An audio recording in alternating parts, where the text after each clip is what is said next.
welcome back to another episode of the Manifesting Muslim Ramadan series, Aligning with Allah. In today's episode, we're going to continue the conversation on emotional regulation. Now, we did have a little bit of a sort of talk about it in an episode last week, but we're going to continue this episode today on emotional regulation through Islam, and we're going to look at a slightly different aspect or perspective of how we can regulate emotionally through Islam. So first off, as just a little reminder, Islam or Allah doesn't ask us to suppress our emotions. It's not about being perfect and not being human, because I think that's that perfection of like, so stoic and I can hold everything and I will never crack and I will never cry and I will never, that's impossible. Even all of the prophets, I was just going to say only the prophets, but all of the prophets, alayhim salam, all of them had moments of human emotions getting the better of them and having to break down and cry and get angry and, getting those emotions out and irritation and stuff. So it's only natural that we also, as regular non-prophets, have, emotions as well that can need a little bit of regulation. Now, of course, we are not on the same level of goodness. I don't know if I can say it that way, but they are the better of us, right? Like the best of people. And so they have, Allah created them at a sort of like a higher level. I don't know how to say it, but please don't take, if I say it incorrectly, don't come for me, words are hard sometimes, okay? But they are among the best of us. So, of course, they will have better emotional regulation than the normal Joe Schmo will, right? So oh my God, my brain is so random. It's like something Joe Schmo, no, Mo Schmo, like Muhammad. Okay. Anyway, the point is that they're going to have better emotional regulation. And they did. SubhanAllah, they could hold themselves at such a level that we can only aspire to, but it'll be very difficult for us to hold ourselves to that level. But one thing that the prophets did was that they understood, number one, how to release without living in their emotions, and also the difference between humility and arrogance without sort of interfering or interjecting their own stuff or society's stuff into that relationship between them and Allah. So let's have a little conversation about that, okay? So the first thing that I want to kind of go through is understanding humility and arrogance, because I think a lot of people put extra things onto what humility and arrogance is beyond what it actually is.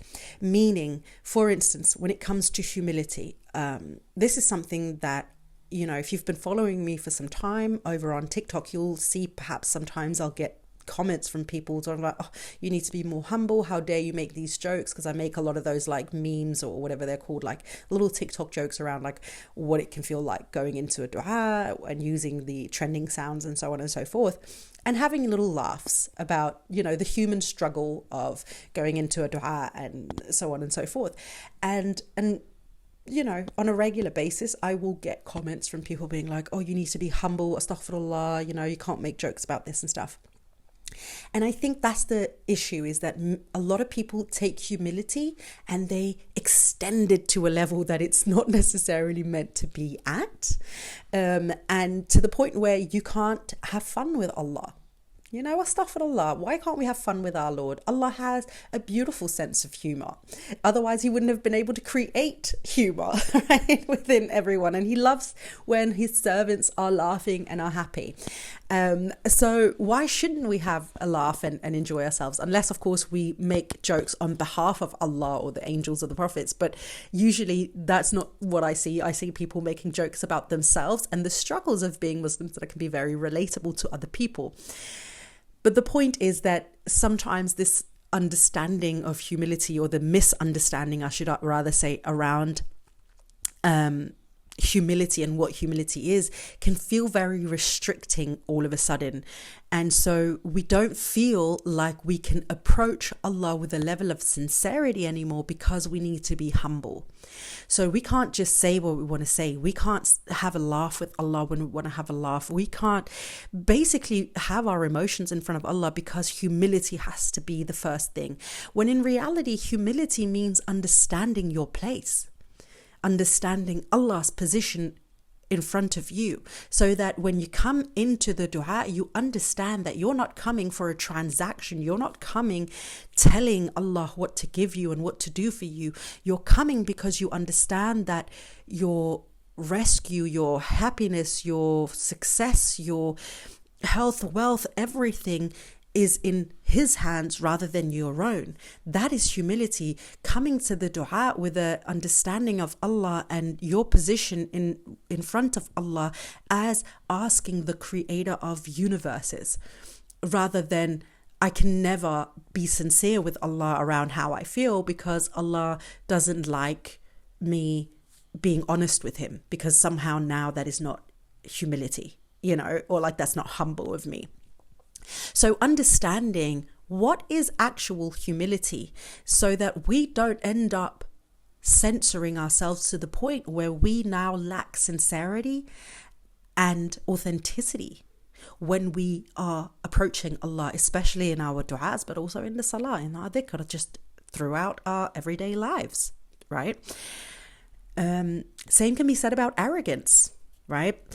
This is another one where I feel a lot of people have, let me just get comfortable here, have a wrong understanding of what arrogance can mean or does mean when it comes to approaching Allah. And the arrogance can be, a lot of people will say like, you can't ask Allah for that because if you want to go in and ask for, again, like something that feels excessive to you for whatever reason, because people have guilted you into thinking that it's wrong of you to ask for more money, a bigger house, a beautiful husband, more children, whatever it might be, right? You should just be grateful for what you have.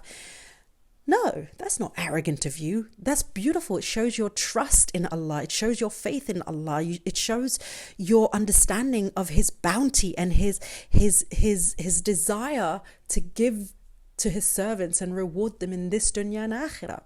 So arrogance is not that you come in and ask Allah for a lot. Arrogance is not that you approach your dua with a level of